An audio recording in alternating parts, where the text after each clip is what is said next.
yang kelima adalah dalam menegur, yakni memaksa teguran itu untuk kita menasihatinya dan berharap diterima dan harus diterima oleh orang lain. Jangankan kita, ya kan? Kita kalau ngelihat nih orang kalau negur tuh pengen orang itu tuh masuk omongannya, diterima, dilakuin. Nah, ini nggak boleh zalim. Jangan engkau menasihati orang lain dengan mempersyaratkan harus diterima nasihatnya. Jika engkau berlaku memaksakan seperti itu, adalah mereka orang-orang yang zalim, memaksakan segala sesuatunya, yakni bukan pada tempatnya, dan harus memperkuat daripada omongannya. Akhirnya apa? Akhirnya orang itu merasa tertekan, akhirnya kabur. Contoh misalkan ya, ada orang nasihatin tadi lewat media sosial, sama kayak Ustadz Sam cerita, oh ayo dong pakai pakaian yang benar, jilbabnya yang rapi, ya kan? Terus jangan, nggak boleh ketat-ketat, kos kakinya mana, ya kan? Padahal orang itu baru hijrah, ya kan? Orang itu baru hijrah, di depan umum dinasihatinnya, merasa benar sendiri. Kenapa? Ada metode dakwah yang harus dilakukan. Dan juga contoh lagi, seperti suami yang berkata kepada istrinya, ente, ya kan, kalau nggak nurutin nama aneh, ente masuk neraka, ya kan? Padahal suaminya nggak pernah ngasih tahu yang baik.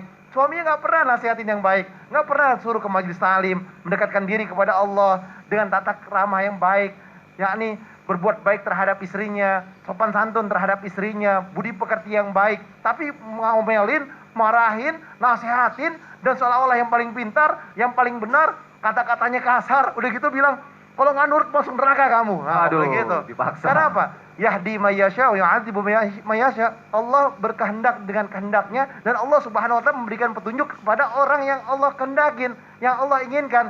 Laisa 'alaika hudahum walakin Allah yahdi mayyasha. Bukan kewajibanmu. Ingat, bukan kewajibanmu menjadikan mereka mendapat petunjuk. Bukan kewajibanmu. Karena apa? Petunjuk tetap Allah yang memberikan.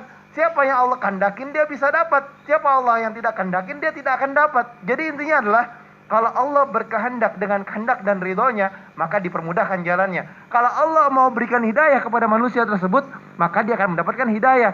Kalimat yang tadi menarik. Kalau misalkan seseorang itu Allah mau memberikan dia petunjuk ataupun hidayah, maka Allah akan memberikan kemudahan padanya. Kalau kita nih misalkan udah dakwah ke sana ke sini, contoh ada orang yang lagi mabok, ataupun dia lagi judi, dia lagi khamar dan lain sebagainya, kita nasihatin. Kalau misalkan Allah bilang kamu nggak akan bisa kasih petunjuk sama dia, ya nggak bisa. Sampai Rasulullah SAW ditegur oleh Allah Subhanahu Wa Taala, man ahbabta ya Muhammad, siapapun yang kamu kehendakin, yang kamu cintain, kamu mau memberikan dia petunjuk dan lain sebagainya, kalau aku nggak ridho ya nggak bisa. Karena apa? Hidayah ternyata milik Allah. Manusia boleh meminta. Ketika Rasulullah berusaha untuk menjadikan Abu Lahab, Abu Jahal dan lain sebagainya untuk masuk ke dalam agamanya Allah Subhanahu Wa Taala, kalau Allah tidak berkehendak ya tidak akan mungkin terjadi. Karena apa? Kehendak Allah dan keridhaan Allah adalah milik Allah Subhanahu Wa Taala. Siapa yang Allah mau kasih, yahdi mayyasha wa yu'adzibu mayyasha. Kalau Allah kasih hidayah ataupun kasih ajab, itu kehendak Allah. Wa ma asaba min musibatin illa biiznillah. Musibah apapun yang terjadi juga karena kehendak Allah. Jadi kalau misalkan kita berdakwah ataupun mau nasihatin istri kita harus berlaku baik agar apa? Ada rasa kagum dan rasa, oh Masya Allah, akhirnya mudah. Oh Masya Allah, jadi karena kagum bukan karena takut dipaksain pendapatnya. Betul. Itu ya Bib ya. Contohkan yang baik dulu. Contohkan yang baik dulu. Aneh tanya sekarang sama suami. Apa Bib? Kalau misalkan ada anak bilang, ya,